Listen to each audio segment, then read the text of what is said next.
Welcome back to today's Explainer. We're always hearing how the future of AI belongs entirely to massive tech giants, right? The ones with bottomless budgets and just literal warehouses packed with supercomputers. Well, a team of academic researchers just dropped a paper that completely turns that idea on its head. And honestly, it blew my mind. They built this new AI search agent called OpenSeeker V2, and we are going to unpack exactly how they pulled it off.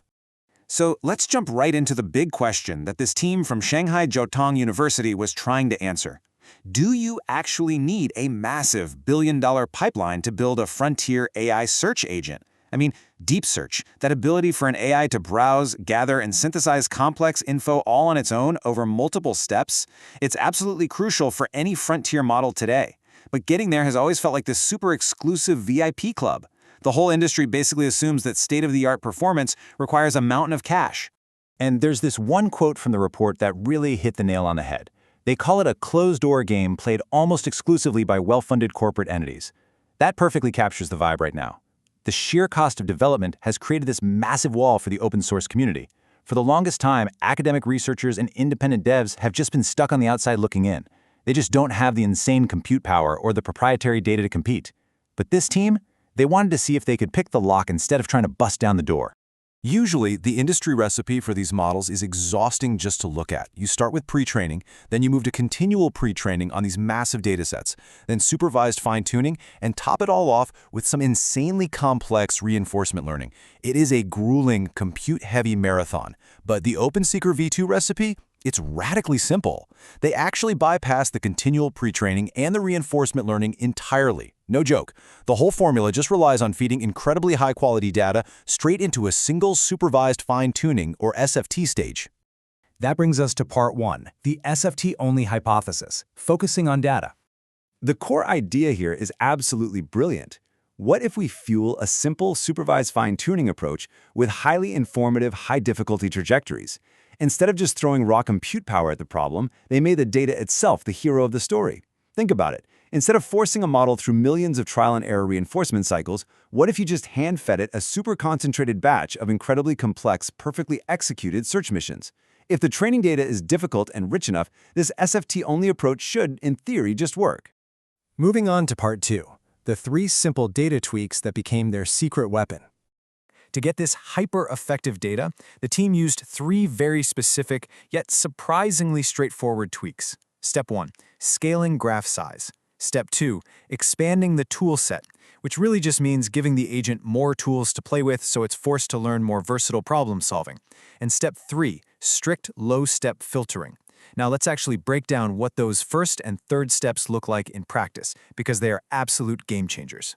So scaling the graph size. This means expanding the topological graph during data generation to inject richer, multi-hop dependencies into the source info. Okay, what does that actually mean? Well, think of it like this. Instead of asking the AI a basic question where the answer is sitting on a single Wikipedia page, they deliberately expand the web of information during training.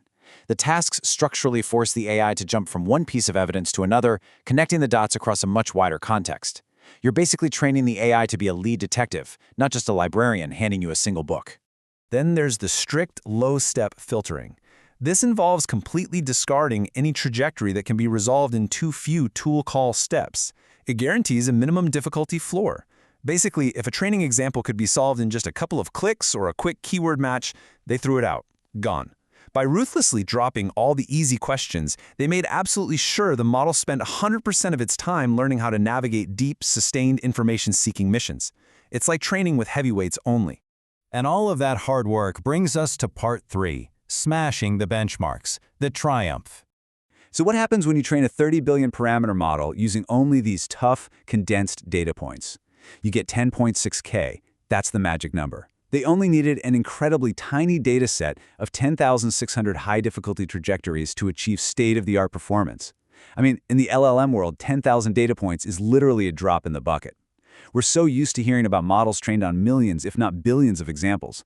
But because of those strict filtering tweaks we just talked about, every single one of those 10.6K trajectories is just packed with high-value, deep reasoning lessons. The crazy part is that this radically simple SFT approach actually achieves state-of-the-art performance across 4 representative benchmarks. It decisively outperforms prominent industrial models. It even beats systems like Tongi Deep Research, which, remember, was trained using that massive, multi-stage continual pre-training and reinforcement learning pipeline. To see a simple model punch that far above its weight class is just incredible. It really is a David versus Goliath victory when you look at the raw numbers. OpenSeeker V2 totally sweeps the board against the heavyweights. On the BrowseComp benchmark, it hits 46% compared to 43.4%. On BrowseComp ZH, it wins by a massive margin, 58.1% versus 46.7%. And get this, even on Humanity's Last Exam, which is a famously brutal benchmark, it nudges past the corporate models with 34.6% over 32.9%. It also takes the win on Xbench at 78% to 75%. It's just a comprehensive victory that proves their hypothesis was absolutely spot on. So why exactly did this work so well?